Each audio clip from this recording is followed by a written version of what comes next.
Have you noticed how the digital space is starting to feel noisy?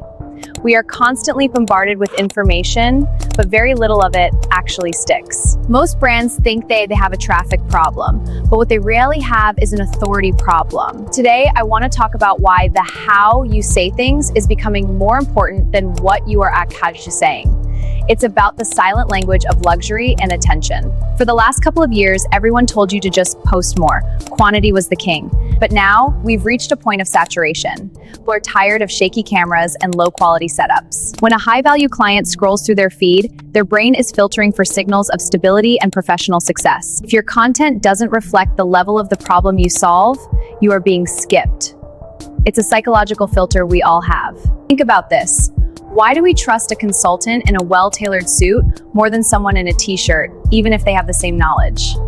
It's called contextual authority. Your environment speaks before you do.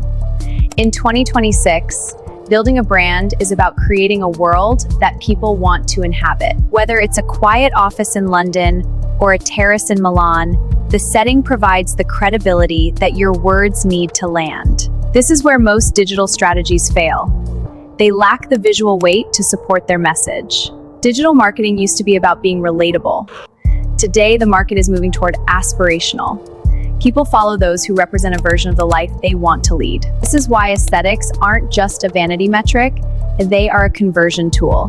When you raise the visual bar of your content, automatically filter your audience. You stop attracting bargain hunters and start attracting partners.